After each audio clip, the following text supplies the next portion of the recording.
To react to this news and so much more, Arizona Republican, ranking member of the Armed Services Senate Committee, Senator John McCain. Senator, welcome back.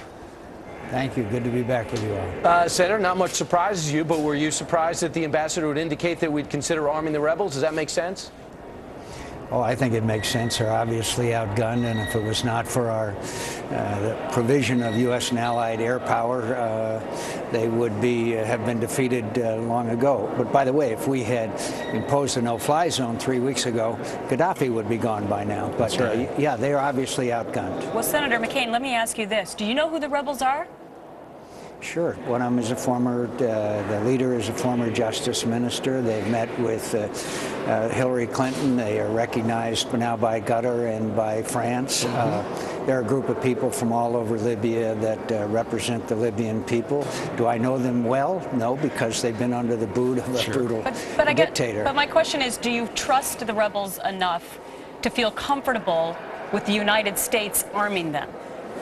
Absolutely, as opposed to the dictator who murdered at one time about 1,000 of his own people, that has American blood on his hands, and has promised that if he wins, he'll go house to house and massacre people who opposed him. Absolutely. Yeah.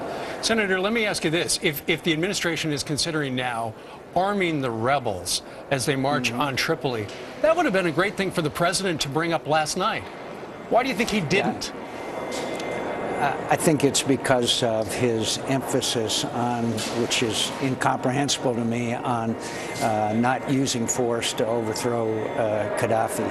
And he obviously doesn't understand that if we don't overthrow Gaddafi, we risk a stalemate, which would be like the one in Iraq after Operation Desert Storm lasted 10 years and did not remove Saddam Hussein from power. But by the way, I think the administration is relying on and hoping for a coup that would remove Gaddafi from within. I hope that happens. I'm just not sure it will. Were you surprised the president said this last night, bringing up Iraq? Let's listen. To be blunt, we went down that road in Iraq. Thanks to the extraordinary sacrifices of our troops and the determination of our diplomats, we are hopeful about Iraq's future. But regime change there took 8 years, thousands of American and Iraqi lives, and nearly $1 trillion. That is not something we can afford to repeat in Libya. He went back there. Are you surprised? Relevant? Is that a relevant analogy? I don't think so, and maybe to be fair, the president should have said, which he never would, but to be fair, he should have said, and the president, Obama, opposed the surge, said it wouldn't work, said it was doomed to failure, and wanted us to get out in defeat. But it is what it is, and it's unfortunate that it's always, we're not Bush in speeches. I think he should get over it. President Bush is in retirement. Senator McCain, there is a Fox News alert happening right now. It's just crossing the wires that NATO has just announced that they're delaying taking over this mission. What does that say to you? It means it's hard for any organization to, as good as NATO is, to replace U.S. leadership. There's 28 members, and sometimes it's government by committee. We know how that works. And the fact is that even with a, quote, takeover by NATO, the United States will still be the key element in all of these affairs, including air power. But why would NATO make that announcement? Why would they say it? Yeah.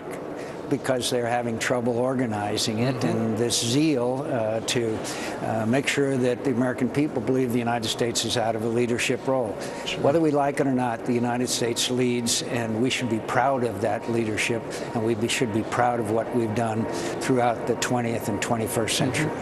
Senator, did you notice about 10 days ago when the administration and the president were talking about the operation, they were talking about how it's being led by a multinational coalition, and the coalition this and the coalition that.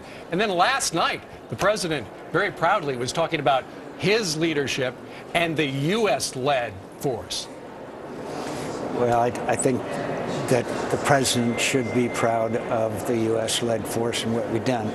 but there's a fundamental contradiction in what he said about not using force for regime change. It's his policy that Gaddafi go. Gaddafi needs to go, and I believe that we need to continue what we're doing, which, by the way, on the ground is very serious support for the rebels who would not succeed otherwise. And why don't we say that? Why don't we just say we are on the side of the rebels, we want Gaddafi to go by one means or another? Right, and I assume we're going to recognize the same person that the Qatar and France recognize as the new leader of Libya at some point. But do you agree with your good friend, Senator Joe Lieberman, is that we have to take a similar stance in Syria? If they start massacring their people, too, we should maybe threaten them with a no-fly zone? I think we have to treat every country differently. Each situation is differently. And before we make a commitment, we have to assess it. And right now, I do not support U.S. military power anywhere unless it is an absolute vital necessity. The president made a good case last night for U.S. intervention because it would have resulted in a slaughter in Benghazi. No, I think that each country is different, each situation is different, and we have to judge these as they arise and how they transpire. All right, Senator John McCain, always great to get your thoughts. Thank you so much for being our guest this morning. Thanks for having me on. All right.